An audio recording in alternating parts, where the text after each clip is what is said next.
Hey guys, welcome to the SRS build for the Yamato class Dreadnought cruiser Tier 6. Now this ship is available at Vice Admiral rank. This is the very latest version of the Galaxy X, which is now known as the Yamato class, and it is an extremely capable ship. Let's have a little history first. The Galaxy class was refitted at the turn of the 25th century, after the collapse of the Kittimer Accords in 2399. In response to increased hostility with the Klingons, the newly redesigned ship carries a cloaking device and a spinal lance weapon. The ship is an alternate reality version of the USS Enterprise D from Star Trek The Next Generation episode All Good Things. Star Trek Online, the Galaxy X was originally a special reward given to players who had referred new people to the game. Once 5 of their referrals were converted into game purchases, they were awarded this ship. Later in 2010, the ship was made available on the C-Store. That's the way things stayed until the Tier 5U version of the ship was released last year, complete with the ability to use saucer separation, a wide beam lance when separated, and a hangar bay that could hold 4 Yellowstone runabouts. However, it always has had a fatal flaw: a Lieutenant Tactical Bridge Officer station. For a very long time, nobody could ever give a reasonable explanation as to why a Dreadnought cruiser would be so badly gimped. With 2 tactical stations, an ensign and a lieutenant, the ship was very limited in its offensive abilities, until now. Finally, we have, after almost 5 years of waiting, Lieutenant Commander Station, with the addition of the Engineering Command Station and general power creep in the form of traits, specialization trees, reputation abilities, etc. We have a Galaxy X to be proud of. Only now it's not called the Galaxy X. It finally has a name, the Yamato class Dreadnought cruiser. Named, I'm sure, after the Enterprise's sister ship, the USS Yamato, that was destroyed by an Iconian virus, as shown in this episode of TNG Contagion. Here we see the new remodeled original skin for the ship, the original look of the ship. It's been remodeled with a lot more detail, and they've done a fantastic job. Let's just fly it around a little bit here so you can see underneath. Look at that lance. That's 1 BFG. Great detail there. Now the ship also comes with the new Tier 6 Andromeda skin, and obviously with the 3rd nacelle, and I like that. It's really nice. It's very beefy. But when I saw this remodeled skin with the Type 7 material, I just knew this was the one for me. Flying in the atmosphere here. They really have done a marvellous job.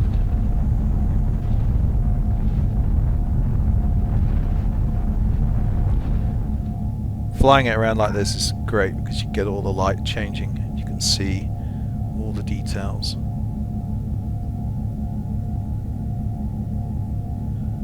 If you use the field of view command, you'll also see a much closer up view. But look at that, even the glow from the nacelles there lighting up the back of the ship.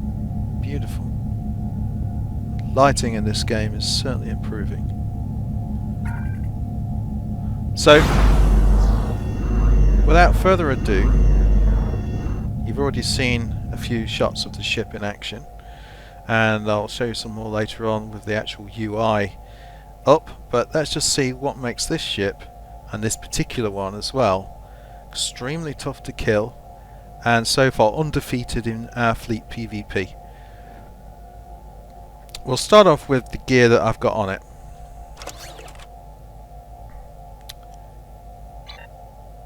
So yeah, there's a lot of epic stuff. I love this ship.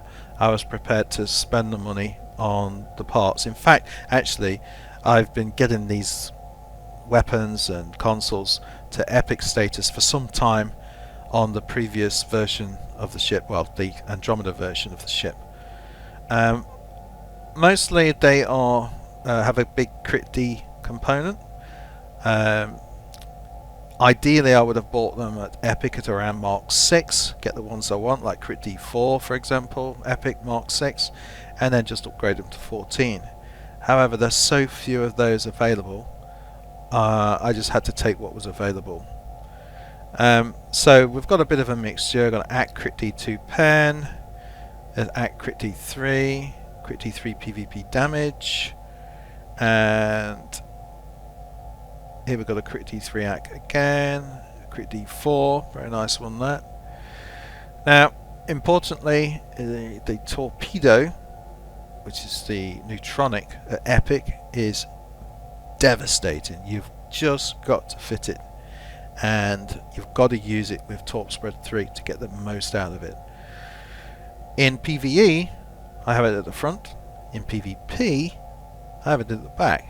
That's because most players you fight against tend to end up behind you, trying to shoot you down, and so they're not always prepared for a face full of epic neutronic torps, which once their shields are gone, or down, or at least one facing, that's it. This baby hits very, very hard indeed.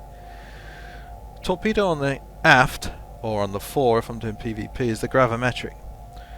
So far I haven't bothered getting that to Epic. I probably will. It's mostly there for PvE. The Rift is quite good for holding ships together, but combined with the experimental proton weapon gives you a nice 3% crit chance boost. Now, the experimental proton weapon, a lot of people don't like it, but in actual fact it's not bad. You're talking only slightly less DPS from this beam than you get from any of the others there. Look, it's at 488 and we're looking at 530 there. But the nice thing is it's proton damage, and this is more or less unresistible. So if they've got 50% resist, then suddenly this experimental proton weapon is doing more damage than any of phasers. The only thing, of course, is it's just a crit H. There's no severity on it. But combined with the torpedo to give you that extra 3% crit chance is well worth it. Let's look at the devices. I do like my Jevonite hardpoints. We've already got a pretty big hull on the Galaxy here. It's 100k using the Intel and pilot trees. If I click to command, that goes up to 109. Well, Jevonite will add around about 18k to the hull. There we go, 118,000. And with the command spec tree on, that'll go up to 129,000. So that is one massive hull. They are easy to make, although the mission, the duty officer mission doesn't come up that often, and you do need to finish a chain first. Look it up on Stowe Wiki if you want more details on that. But they're also quite cheap to buy. I usually buy 50 or 100 at a time, and they last 900 seconds, so 15 minutes. Red matter's always nice if you've got it. The subspace field modulator can be picked up from one of the earlier missions, and the temporal negotiator if you've got a Delta recruit and you took it far enough through the Delta recruitment system, you get this epic ship device which every 5 minutes allows you to get 50% reduction on all bridge officer abilities. So it's a nice little thing to go in your device tray. Let's look at some of the consoles. So, binaural infusion circuits. This gives a good healthy boost to structural integrity, which helps keep that hull high. It also, very importantly, adds 25% to critical severity. Now look here, our critical severity on this ship is 110.3%, a little lower than I'd like, but it seems to be about the right place for this build. Not bad, but it could be higher. But a lot of that is from the binaural infusion circuits. I'll skip that one for a second. Got a couple of neutroniums, again with hull, so more boost to structural integrity, and obviously they give you a good boost to your kinetic and all energy damage resistance. So this ship's running at 59.7, so almost 60% on energy damage, 53 on kinetic. Helping with that is this universal console of Bounty Hunter's Friend, which I quite like, which you get from the Lobi store, 200 Lobi. At Epic, 37.5 energy damage resistance. It also gives a boost to the shield emitters, so your shield healing is going to be better. And nicely, it lowers the power cost for firing your weapons by 10%. So you've got 6 or 7 weapons firing, that's drawing a lot of power, 60-70 in power, so we can get back 6 or 7 power on your weapon subsystem for that, so that's nice. Just adds to getting things back. Exotic Field Exciter is a good boost to your shields, as is the Temporal Disentanglement Suite. Both those together are giving me 17,575 on this Epic Iconian shield, which we'll come back to in a minute. Now I've also gone for EPS on here. I like to keep my EPS above 300%. Why is that important? Well, with a beam boat, it's important to overcap your power as much as possible. That means we've got a hard cap of 125, but we can actually, so we can never hit with more than 125. But in actual fact, with all those weapons firing, if you're using, say, 60 weapon power and you've got 125, that means that your effective weapon power against the target is 65. So we need to overcap as much as possible by getting our power levels as high as possible. But on the other hand, we also want those power levels, when they drop, we want them to come back as fast as possible. The higher EPS, or power transfer rate, from the electroplasma system, the faster those weapons will recharge back up. So that's very important, because you'll note that beams don't fire continuously. They fire, then the next one fires, like that. So there's a slight lull between the firing cycle. Now if you've got high EPS, then you can be sure that that beam is fully charged up again before its next firing cycle. The Temporal Disentanglement Suite is from one of the Iconian missions. I think it's Butterfly, but I'll have to check that. It's nice. Plus 5 auxiliary power, 25% maximum shield capacity, and interestingly adds 0 to 2.5 critical chance based on your aux power. And if you look at my power levels, you'll see my aux power is quite high. In fact, let's just have a look. We're at 93. So that's quite a high aux, and because it's high aux, it's boosting my crit chance, which is a respectable 21.8% on this ship. Also boosts your crit severity between 0 and 10%, again based on aux power. So the higher aux power, the higher crit chance, and the higher crit severity. So a nice free of charge console. I highly recommend it in many builds, certainly in this kind of build. Obviously, tactical consoles are all phaser, which the locators here give us the boost to phaser damage, and importantly, each one adds 1.9% crit chance at epic. Now, there's a lot of epic gear on here. You don't need to be epic. If you ran it with the consoles, as long as you get them to 14, whether they're very rare or ultra rare, you're going to see almost the same performance as this ship, but not quite as good. It makes a difference. For the set, I'm using the Iconian set, which I think, quite frankly, is the best set in the game. The Deflector gives us a good kinetic damage resistance rating, There we get another good boost to hull, plus 40 Starship structural integrity, plus 50 to shield systems. Okay, we decreases the cooldown of science abilities by 10%. That's what the Psi Commander mod is there, and you get that at ultra rare. And then at epic you get the SSSI, which is shield system hit points, I believe.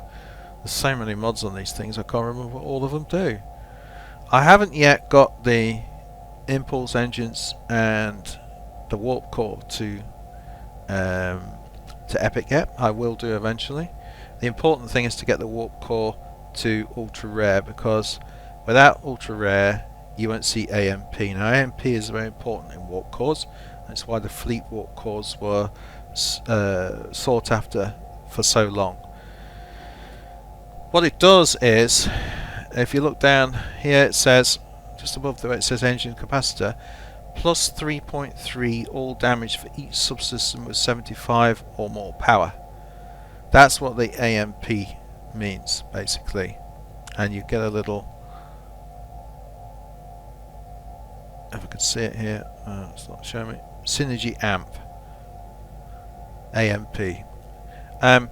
So with every system that's above 75, and I've got 2 there at the moment, just sitting here, it goes up a lot more when I'm actually flying it, I'm going to get more damage. So 3.3, 6.6, 9.9, 13.2. A good boost to your damage there for having AMP. Now the shield, that is a beauty. Absolutely beautiful shield.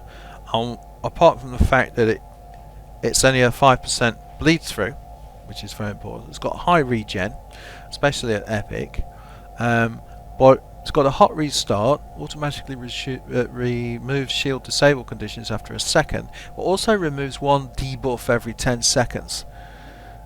It's brilliant. It's like a mini science team every 10 seconds. So I can't rate this set highly enough. You've also got some set bonuses here. So if we look, if I get this, it's not quite working right. There we go. So set 2, enhanced shield distribution. Set 3, energy augmentation actuator, plus 15% all energy damage for 8 seconds to allies within 10 kilometers, stacking 3 times when firing your energy weapons. 5% chance to get a 45% all energy damage boost. And if that wasn't enough, you've got a toggle radiant subatomic pulse. To the whole team, 33% all damage for 30 seconds, 20% max hull for 30 seconds, and 10% flight speed for 30 seconds. And we can see that working here. If you watch the hull, for example, now at 130, see, flight rate would be faster as well, and damage is much higher, over 1711 phaser damage at the moment. So that leaves us with the new console. The console is called Supplemental Subsystems. It's a universal console, which is great. You can put it in engineering or science or tactical slots. Not that you'd ever use tactical for that, but what it does is acts like a kind of plasmonic leech. When you're under attack, it will give you plus 40 max power to all subsystems for 20 seconds and deal a lot of electrical damage. In practice, that means that when I'm actually fighting, I see my power levels here. Well, the weapon power is at 165, and doesn't drop below 165. It's like an awesome version of Plasmonic Leech, but it only is available for 20 seconds, whereas Plasmonic Leech is available all the time. It's a passive.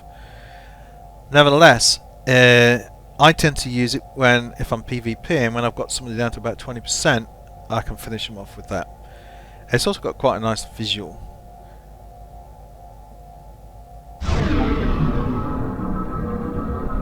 Zoom out a little bit.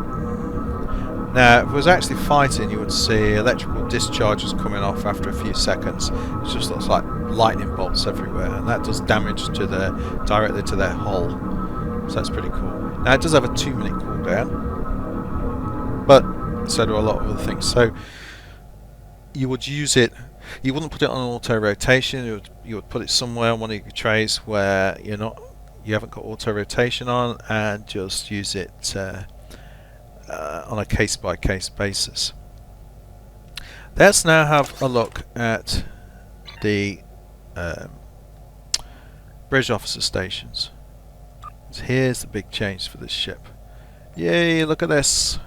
Lieutenant Commander Tactical. Praise Q is all I can say about that. 5 friggin' years we've been waiting for that. Finally, we got it. Which gives us the chance to put in now either Fire at Will 3, or Torp Spread 3, or whatever else you want. But I would go, this build certainly is with Torp Spread 3, with the neutronic torpedo, is just devastatingly good. Fire at Will 2 is still quite effective. Fire at Will 3 is better, but you can't have both. You've got to decide which one you want to go with. Now this ship is set up for basically either PvP or PvE. It's such a good all-round ship. I don't really have to change anything at all. Let's go through what we've got. 2 superior Romulan bridge officers, obviously. Superior Romulan bridge officers from your fleet embassy will give you, let's choose one of them. Example, good traits. Superior Romulan operative, plus 2% crit chance, plus 5% crit severity, and plus 50% power recharge speed for cloaking. Well, I don't actually use the cloak on this. I don't bother with cloaks unless they're battle cloaks, or even better, enhanced battle cloaks. But as we knew, we're never going to get a battle cloak on this ship. I don't even bother with it. There is a 2-piece set bonus with the new console. You can see it down there. Set 2 with the cloaking device gives you slightly increased defense plus 3 and plus 3 turn rate, plus 3% defense plus 3 turn rate. But don't need it, not on this build. Nevertheless, you can put cloak on. You can also put saucer separation console on for people that are wondering about that. Yes, it can saucer sep, and it looks pretty cool. But not advisable in PvP. You lose a lot of hull. Your weapon power does increase, but against really good PvPers, you'll feel the difference. Where were we? Oh yes, bridge officer stations. So my 2 superior Romulan operatives, and I'm using Keemsite 1, which I know is now ridiculously expensive. There's also a bug with Keemsite, whereas if you've got 2 lots stacked, you get proc from both of them. That's going to be dealt with in coming patch. So all those people getting ludicrously high DPS. I've seen cases of somebody getting 100,000 DPS just on Keemsite. Make the most of it, buddy, because it ain't going to last for long. However, I think with 1 Keemsite it won't make any difference. It's just the double procking, the double stacking, if you like, that's going to be the problem. So if you can get it, it's a fantastic thing to have in your otherwise useless tactical ensign slot. I mean, you don't really even need tac team. I put it more in there for the buff to damage than it gives, rather than the auto shield rebalancing, although obviously that is useful. So Keemsite 1, Tac Team 1, Fire at Will 2, and Torp Spread 3. Yay! I can't get over how good it is to see that on a Galaxy X, Yamato class Dreadnought. New for this ship as well is the Lieutenant Commander Engineering / Command Station.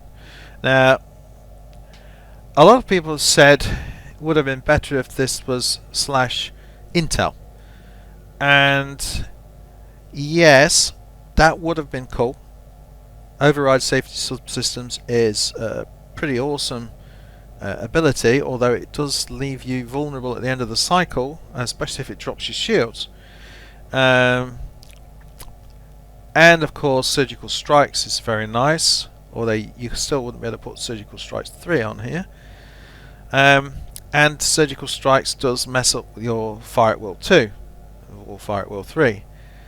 So I'm not too bothered about that. Instead, I really quite like Concentrate Firepower. Gives us extra kinetic damage with 100% shield penetration, 10% extra kinetic damage from your torpedoes. And every 6 seconds it grants a torpedo high yield 1, not just for you, but for you and your teammates. So, and that resets your torpedo cooldowns. So if you're getting a lot of damage out of a Torp Spread 3, this is a very nice one to have, because not only do you lob out a couple of high yield neutronics, it also resets your cooldowns on your Torp Spread 3, which is rather nice.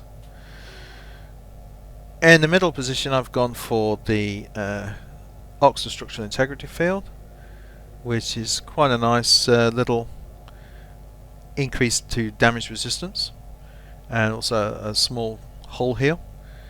And then Suppression Barrage. I'd love to be able to put Suppression Barrage 2 or 3 on here, but they're both commander slots. I'm not going to be able to do it. However, it's worth having on, mostly for PvP. What it basically does is it, to your enemy, it suppresses their outgoing damage by 20%. It lowers their flight speed, their turn rate, and their accuracy. So when you're up against something like pilot ships that move real fast, this is a game changer. It slows them down to your sort of speed level. It lowers their accuracy so much that they're not critting as much, and you can basically hit them with your own weapons, and that includes the lance. The lance appears to be more accurate. I had a match with one of our fleet mates, Kal-El, in his pilot ship, and I beat him 5-1. The one time he beat me was when I had the saucer off. That's when I decided to keep it on all the time. And 3 of those kills were finished off with the lance, can you believe it? But I waited for the Yellowstone to actually hold him in the tractor beam before I used the lance with the Suppression Barrage as well. So these two are really quite effective on this ship. I dare say other ships too. Well worth looking at. Then, of course, we have the usual engineering team stuff using directed energy modulation. I like that. I have the Marion DOF for this. If we just look at the Marion DOF, so you can see what it does.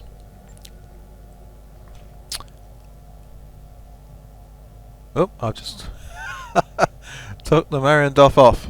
That's not what I wanted to do. So Marion is somewhere down here. There we are. You can all have a laugh about that. I meant to right click on Marion so I could see what he does. I always think it's a woman's name. Of course it isn't, just a woman's name. So Marion is a systems engineer.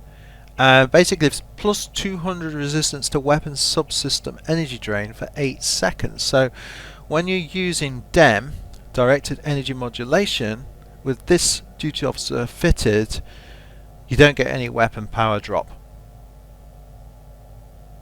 You don't see it drop. Anyway, I mean, it's basically max weapon power. So you combine that with the new console.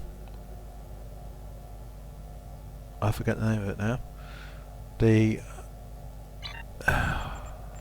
just a sec. Supplemental subsystems, that was it. When you combine those two together, you get very, very hot beams. Do some serious damage, and if you time your other buffs as well to come inside with that, like the buff from the Iconian set, the subatomic pulse, and maybe attack fleet, a bit of keen sight, and your attack pattern alpha, you have some seriously hot beams that do an incredible amount of damage. People are going to really struggle to resist that amount of firepower. Also boosting the heat of your beams, if you like, is Emergency Power to Weapons 3. Yeah, I could put emergency powder shields in there, but I found that I don't need it. Not with the setup that I'm using. The epic Iconian shields has got such a good regen and such a high shield capacity, and throwing on the odd science team just to buff them up, plus one or two other traits, which we'll come to shortly, generally don't need it, so I can get away with boosting my power with emergency power to weapons 3, which is a significant boost. You're talking about plus 16.6% all energy damage for 30 seconds, plus 39.6 weapon power for 30 seconds. What else? RSP, always handy if you get in a tight spot. Engineering team. I'm one of the people that believe that it's a good idea to have one of each team.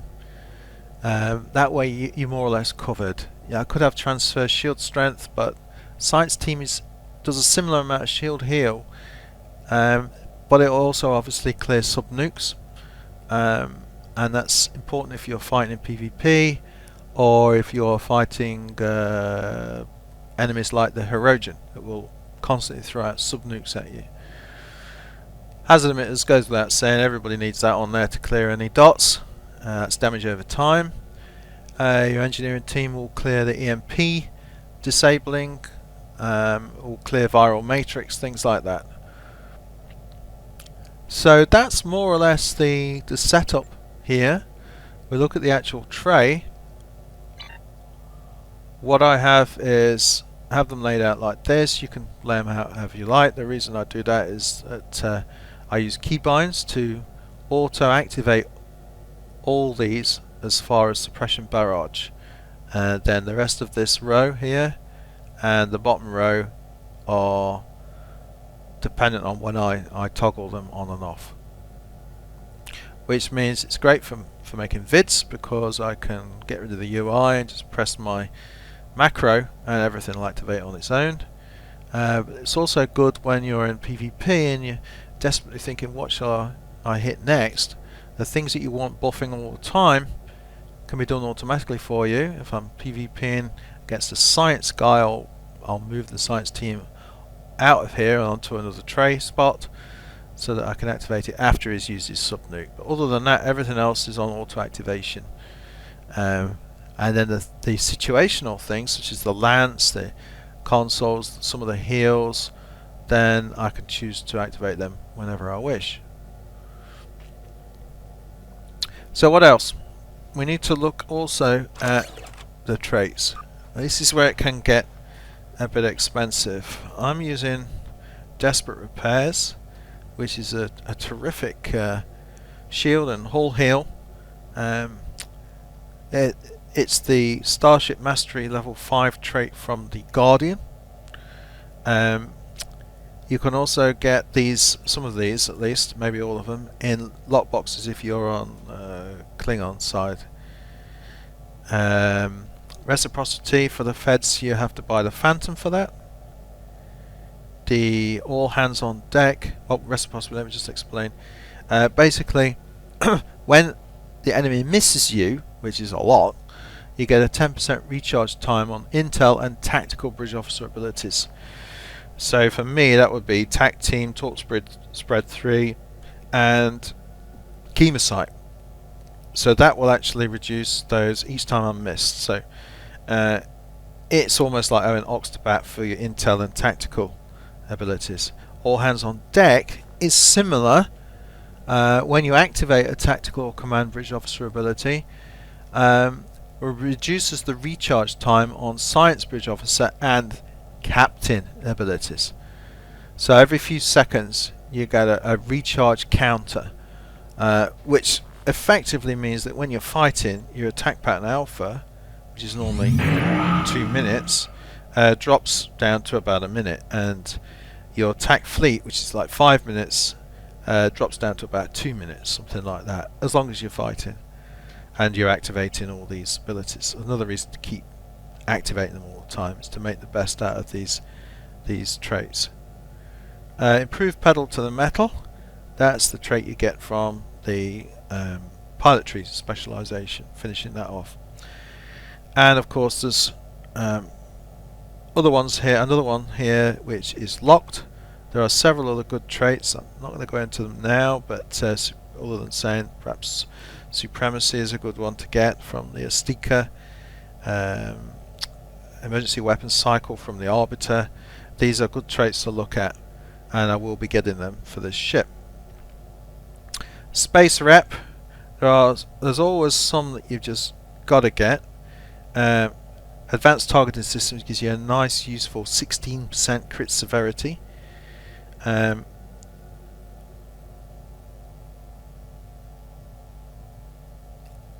Well, one I just realised that I haven't actually got on here. This is actually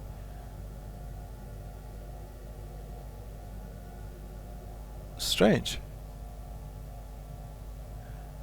Yes, what's missing on here? I wonder if any of you can guess what's missing.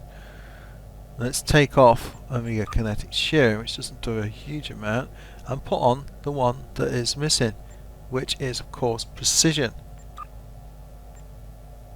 Now Precision gives you a 4% crit chance. I don't know why that wasn't on. Strange. That's now going to affect my crit chance. Let's have a look. 25.8%. Oh yes, thank you very much. That's what I like to see. How strange that that was in the wrong place. I have to have a chat with my son if he's been messing about with my ship. Anyway, so Precision, and the other one of course that you need to have is Advanced Targeting Systems. 4% crit chance. It's not to be sneezed at. And 60% crit severity. Likewise with the lack of sneezing, you don't want to lose those two. Running high ox not only is useful if you have the disentanglement suite to give you that boost to crit severity, crit chance, but it's also useful where are we? For these two traits here, the new Kara one. So we have, there's two new Kara ones, a configuration for defense and a configuration for offense. So let's just have a look at those. With a high ox, I'm getting plus 18.6 kinetic damage resist, plus 18.6 all energy damage, and also increases my hit points based on auxiliary power level. So your aux power affects the amount of damage resistance and hit points you gain from this space rep. Auxiliary power offense gives you a plus 4.7% all damage and accuracy, which is handy when you've got an inaccurate lance or beam overload. This can help. Now I'm not sure actually, without looking it up, I'll perhaps try and find this out and add it to the notes, what category of damage that is. That means whether or not it comes at the start before your buffs or at the end when all your buffs are applied. Is it 4%, 4.7% after all your other buffs are applied, or is it just 4.7% base? So can probably do some maths and work that out, but it's still a good one to have in there. And hull reinforcement, plus 10 all damage bonus resistance. This ship is built to be very tanky but also dish out a lot of damage. Active rep, I keep one for the ground. Tetra and Cascade is nice for that stripping shields. Your ROM cloak is pretty handy, and of course the biomolecular shield generator is a very powerful shield inside that big bubble. Those three I would highly recommend. You might want to put another one in there. I'll perhaps look at that later on, but it's not something that I have to think about too much. Having a look at the personal traits, some here are ridiculously expensive, like Inspirational Leader. Now I've had this, since it came out, so I didn't have to pay the ridiculous 300-400 million that people are asking for it now. If you can get hold of it cheaper, get it. Basically, it gives a 10% chance that activating any bridge officer ability grants plus 10 to all Starship skills for 15 seconds and can stack up to 3 times. That's plus 30 for all your skills. It's huge. It's freaking huge. And that's why it costs so much to buy, but even so, it's so hard to get. And things like this should be easier to get. I mean, not piss easy or anything, but it's unfair that a lot of people out there will never be able to utilize a really good trait like this. I suppose what I would say is that when these lockboxes come out, study what's in them very, very carefully, because usually they come out and people don't really understand how they're going to be used, what they're used for, how useful it's going to be, and they sell them at $1 million, $2 million, $5 million, whatever. Doesn't take very long before those in the know spread the word that this is a very powerful trait, and obviously the price then starts skyrocketing. Just take a drink here. So study first, be one of the first to get these, and you won't get ripped off. Ablative shell is not that expensive, about 8 to 10 million I think at the time. Gives you a nice, after receiving 10,000 damage, pre-resist, gives you a nice hit point every half second for 3 seconds, boosts your damage resistance for 3 seconds, every 30 seconds. And it's a really cool effect. You see all this armour flying off your ship. Quite a nice little one to put in there. I like to boost my accuracy. It helps with the lance, and obviously the higher accuracy you got, it overflows into crit chance. And this is if your accuracy is higher than your targets, then you get more crit against them, and obviously you don't miss as much. Biotech patch, another really expensive one now, but any healing you have on your ship, like hazard emitters, engineering team, is increased by 20% with this personal trait. Pattern recognition, 1.5% defense, shield hardness, quite a nice one, nice little effect there. Tense focus, again it's 4 stacks of 1.5 accuracy, so that's 6 accuracy, 6 shield penetration. It's good to have. Warp Theorist, brilliant. Keep those power levels as high as possible. Techie, Starship hull repair, and it goes with the. I'm trialing this one out at the moment. Seems to be quite good. This is the nanite repair matrix from Midnight, the last Iconian episode. When you drop below 50, it gives a reasonable, sort of, in the case of my ship's about 8% of my hull instantly boosted back. Although it's got a 90-second lockout on it. The higher hull repair, the higher it gives you back. I've seen people getting 20k instantly back from that. So that really goes through all the traits that I'm using. They're not set in stone. There's some really nice to have, like inspirational leader. The Starship traits, unfortunately these 3 require you to either, as a Federation player, which is what we are with the ship, requires you to buy 3 other ships. So you're talking 9,000 Zen just to get these 3 friggin' Starship traits. But I mean, do it over time, or if you're rich, just go and buy them. Space rep, you can play around with your own, but definitely if you're running high ox, these 2, and you definitely want to have targeting systems and precision. That brings us to the specializations. So in PvP, I tend to go with Intel primary and Pilot secondary. Gives pretty good defensive bonus on Pilot here, and of course you've got the rock and roll, which is just great fun to use, and gives you more or less immunity for a few seconds and get you out of trouble quite a lot of times. Intel is just pretty epic specialization tree, mostly for flanking. So if you're using Intel, make sure that you are getting the best out of it by always flanking your target if you can, whether it's a player or a friggin' ball cube look for the little arrow on the Borg cube or the Borg sphere, like a little arrow on the shield area, and it points to the flanking side, the back side of it, because you get plus 10% all damage when hitting the enemy's rear arc, and 5% in PvP. Command is good also, I wouldn't rule it out. I often switch to command for PvE.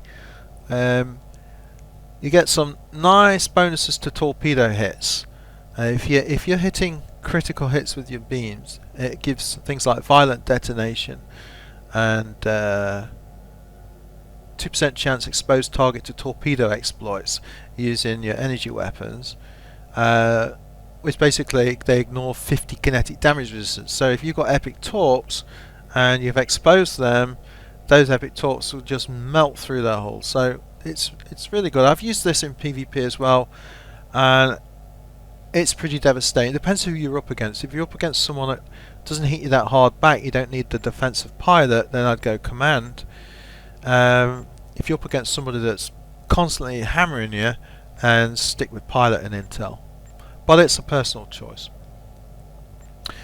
That only leaves really the duty officers and skills. We already talked about Marion. I use the shield distro officer. Chance to restore shields when taking damage. Brace for impact. So brace for impact is actually on my tray, on my auto rotate. So it's always refilling my shields. Another reason I don't need to worry about emergency power to shields too much. Law is a great free from the wasteland arc. Basically lowers the time it takes to recharge torps. Damage control engineers reduce recharge time for emergency power abilities. So emergency power weapons are back quicker. Marion there. Warp core engineer is quite handy to have. Basically chance of temporarily improving your ship power and use of emergency powers.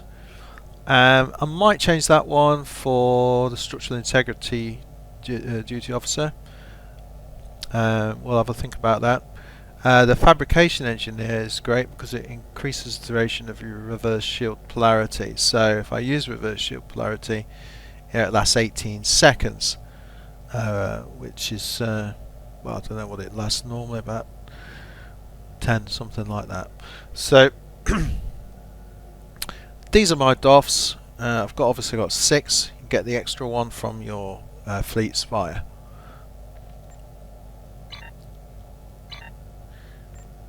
Regarding skills,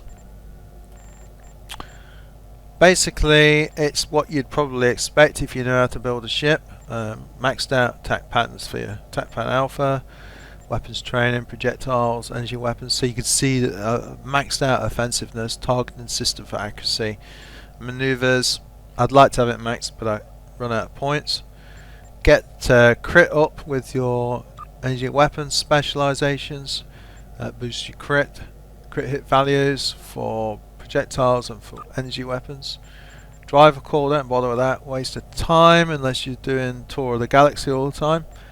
Structural integrity, obviously as high as you can squeeze in, gives you more hull. EPS, obviously from what I was talking about earlier, maxed out. Engine performance, you want to keep these. You want to keep nice amount of power in your systems, but it's not critical on this particular build. More critical is weapon performance. That needs to be maxed out. Auxiliary performance, again, not critical. You'll find that you're in the 90s anyway if you play it like I've got set up here. Starship hull plating +6. Shield performance, warp core potential needs to be maxed out. Hull repair, flow capacitors. I always like to keep that high. If I throw on something that's using any kind of drain, like the new console here, supplemental subsystems, plasmonic leech, something like that, flow capacitors increases the amount it can drain quite significantly. So anyway, let's leave that there, and I will put screenshots of this on our fleet page, forum and Facebook, so you can all have a look. Okay, so I think what we'll do now is we'll go and take it into battle with the hood on, and you can actually see how she does. So here we are at the Japori system in the Taldeur sector. Now I've got the difficulty set at normal, which I don't normally play at. I normally play everything on elite difficulty, but let's just show you, if you perhaps play it at normal, you'll see the kind of damage that we can do with this. So this is great when you've got a whole team. You really should try this on elite with the full team of people, but I didn't want to team up at the moment because I just want to show you what just this ship does, rather than getting it mixed up with everybody else's results. So at the moment I'm not using any auto rotation. I'm going to just buff up manually, and then I'll pick auto rotation. I'm going to hit everything I can to improve the damage of my lance, and I'm going to just lance this to see what it does. So I hit 2 lots of 58k, not bad. Now I'm going to enter auto rotation, and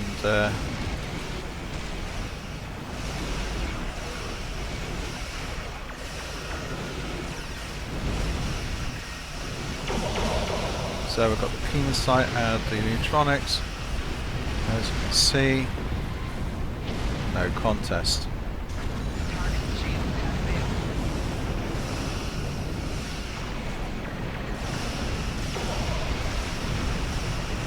It is ridiculously easy.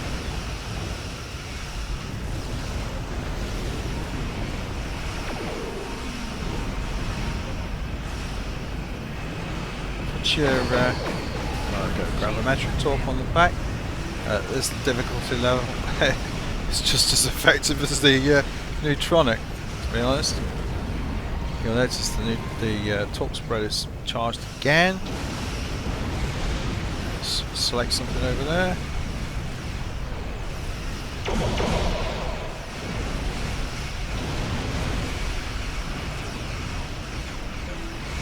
They're doing virtually no damage to me at all, and it's over before it starts. Not much of a challenge, but this is you know, a very well set up ship, a very high damage output ship. Much better to try it again on elite. Well, we can't try this one again, but we'll try a different one. So let's come back in a minute when I get to the Karaya system. Okay, so we've arrived at the Karaya system. I'm going to switch my Spectre now to command for the secondary. Okay. So now we've got command, secondary, intel, primary. Okay.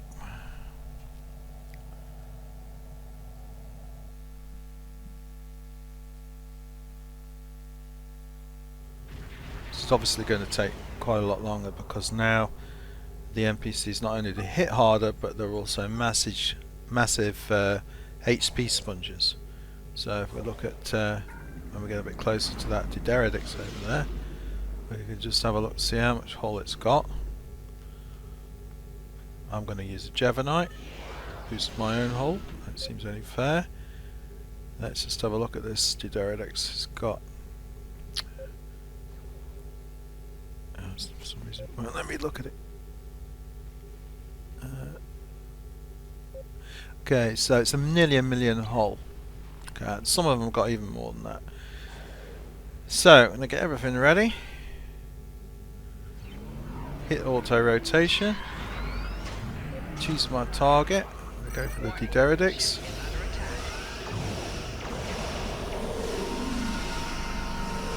Go for attack fleet as well. I will answer that baby. Hard to see how much it actually did, but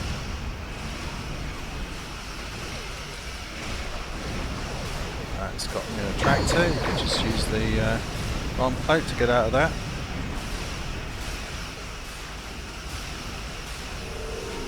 Cell team.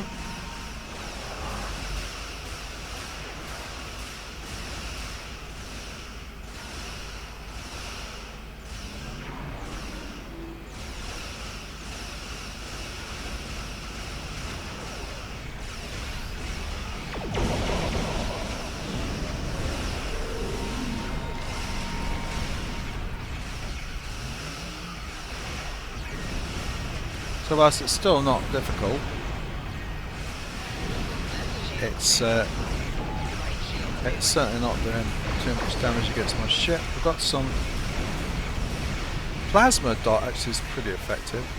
Just use your hazard notes to clear that. One of the things you can do is use your throttle on your mouse wheel.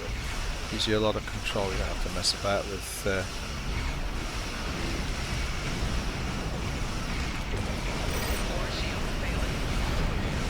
this Mo guy's got some. I've almost as much as the Pterodactyls.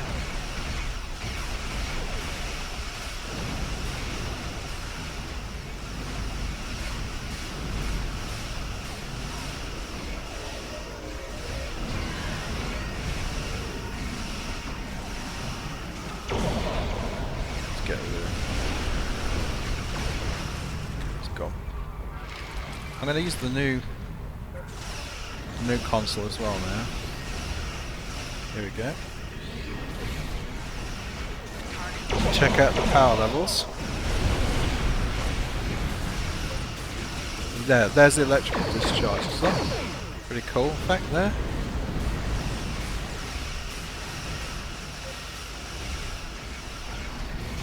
So far I've only used hazard emitters once, and that's just to clear that dot that was burning my hull. So let's see if we can lance this Mo guy. Certainly not expecting to blow it up, but and what do you know? It missed. At least I think it missed. Normally it doesn't miss, but of course. Oh, do you see that high yield gravimetric device? That's from Concentrate Firepower. Gave me a free high yield. You get it on the Neutronic as well, of course, but you don't notice it so much. But you do with the gravimetric because it's one of these slow moving ones.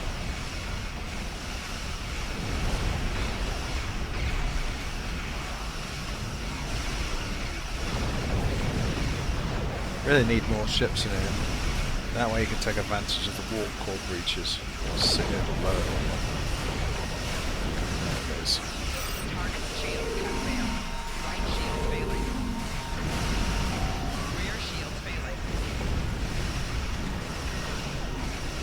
Okay, I've got another torque propeller ready.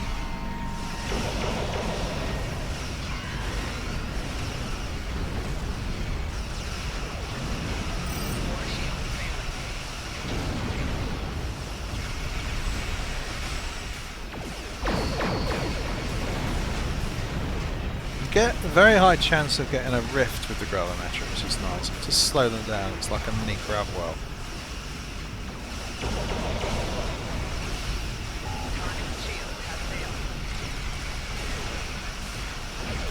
I haven't had to use anything like engineering team or RSP or anything like that yet.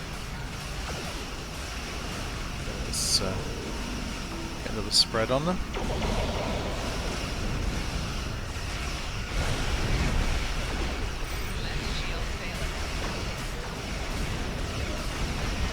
So again, they're just really basically HP sponges. When you're talking about 800 million damage, hull.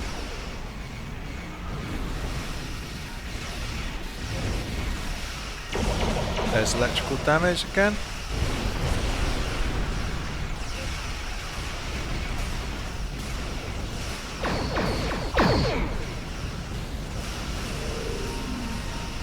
With a slow turning ship like this, it is nice to have a good torque on the back. I think I will be getting that gravimetric to epic. Let's finish off that mobile there. Well, that didn't miss. Good. So I've noticed most of the time it's fine, it doesn't generally miss.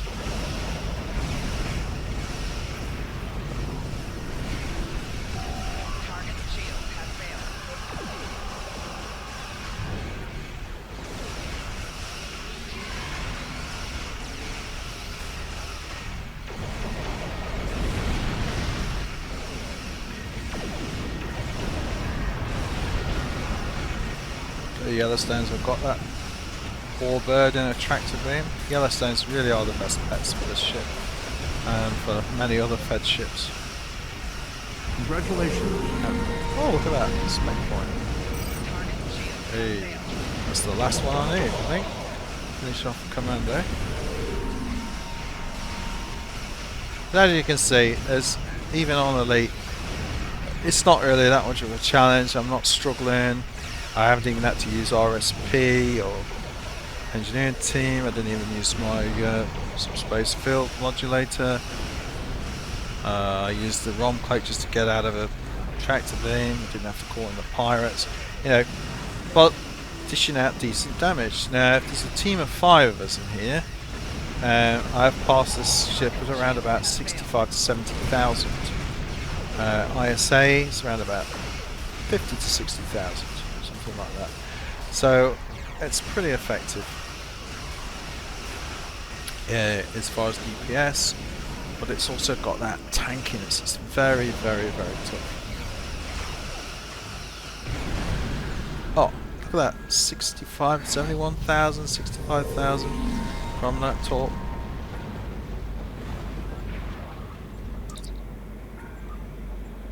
Very nice.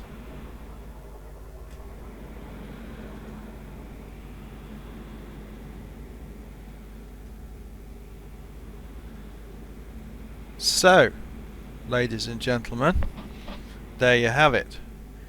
The Tier 6 Yamato Dreadnought cruiser.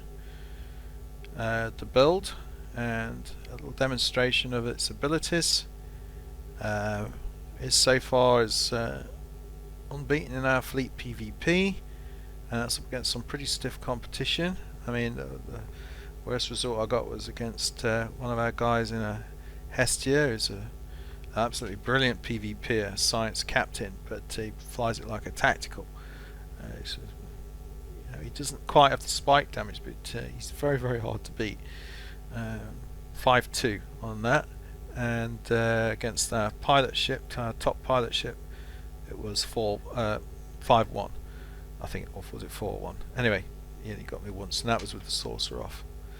As regarding the other consoles, I haven't been able to try out the Andromeda console, which is the this one. I'm sure it's in here. There it is. This one, molecular cohesion nullifier, because it doesn't work at the moment. There's a bug on the ship, doesn't allow you to fit it, but you should be able to fit it. It's quite a nice console on the Andromeda. I'm just wondering how it will work with the Galaxy. I don't think it'll work with the supplemental subsystems, because it does say there that plus 5 max all power subsystems, but does not stack with other max increases. But no, I can't even check that at the moment, so we'll have to wait and see what it actually does. The other things like saucer set, yeah, in PvE, stick it on, it's good fun. You get a nice wide beam lance.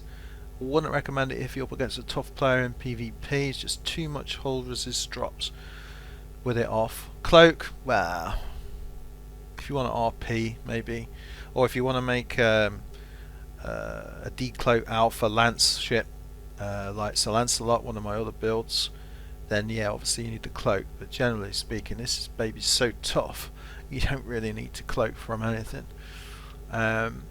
Antimatter spread, again, you know, you could put all these consoles on, get all these different set bonuses, but they're not as good as the single consoles.